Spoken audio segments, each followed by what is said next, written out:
Hi, this is a video post-op 17 days.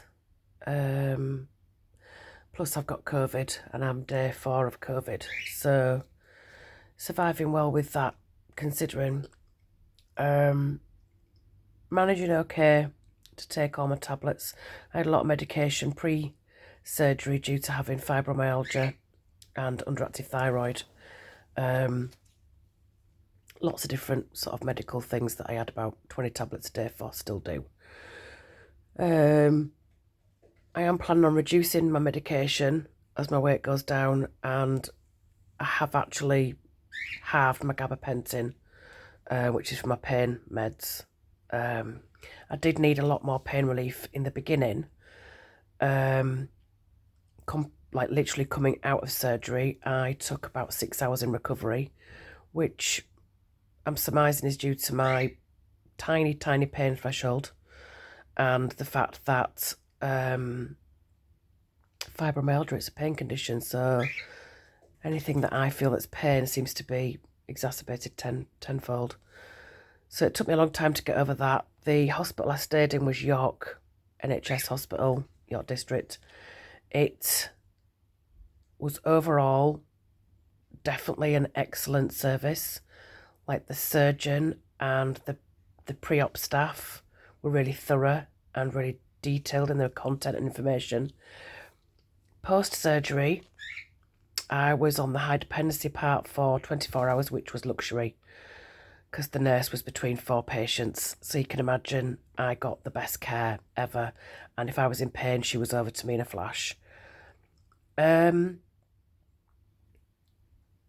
The next bit after that was really dodgy. I had a dodgy 3 days where I did witness 2 or 3 very vulnerable people who were able to speak up very well for themselves because they were literally coming out of surgery.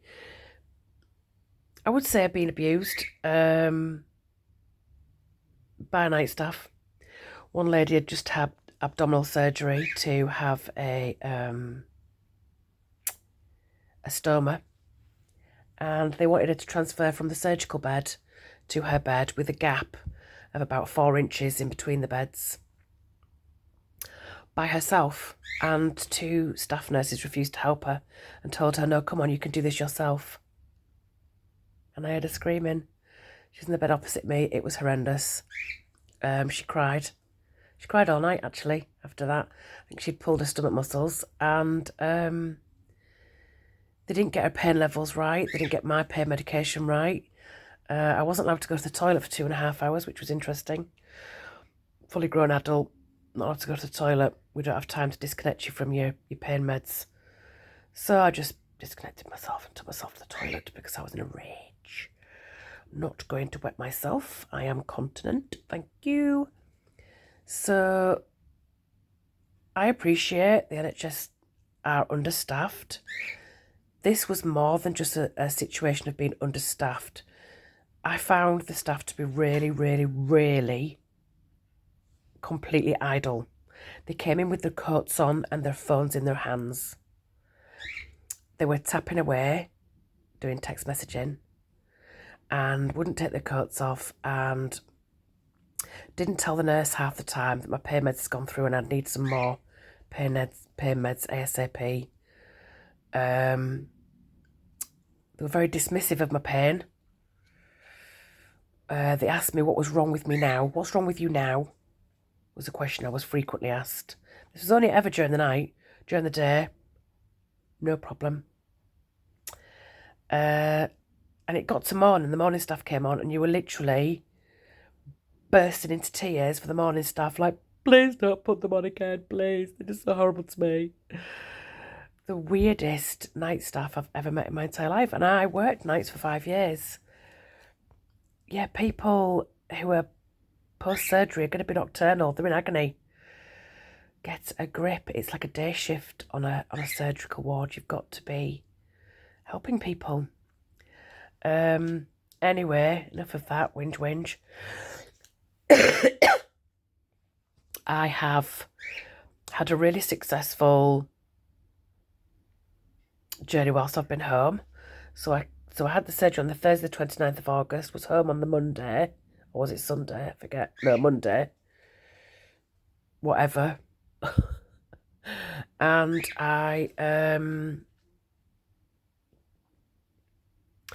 I've coped really well. So I have a whey protein clear powder in my drinks bottle every day. I'm supposed to drink 2 of these. I've actually realised that I've been drinking 1. So I'm dehydrated. I need to be drinking 2 of these. How I'm going to manage to squeeze 2 in, I don't know, because obviously it's still little sips and I still don't manage. I just feel like I'm just constantly drinking, and I'm still not getting anywhere. I do have the occasional cup of tea. I have only managed...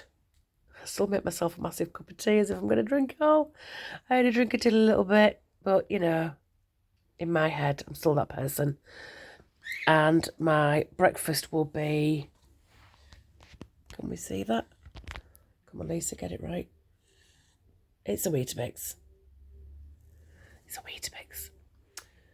So, a lot of your food's got to be protein-based. This will be a snack at some point today.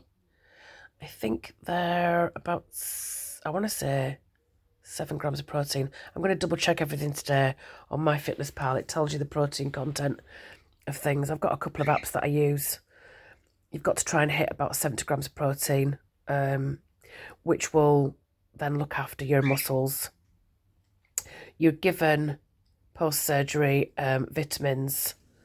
I have calci-chews, I have ferrous fumarate, and I have a really good multivitamin, which is massive, which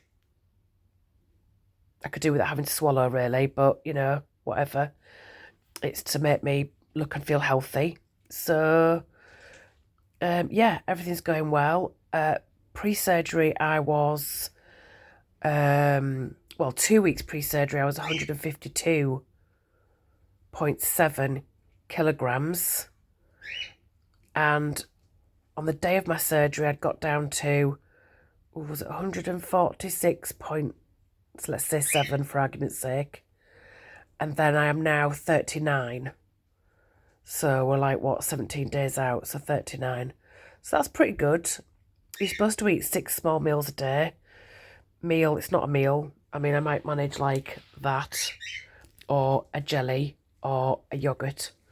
Try and stick to the protein-based ones. But yeah, I'm grazing and I'm okay and I feel well considering I've got the lurgy. And I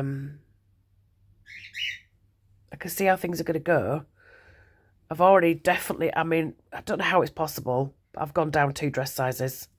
Like, my clothes are huge. My clothes are hanging off me. Weird.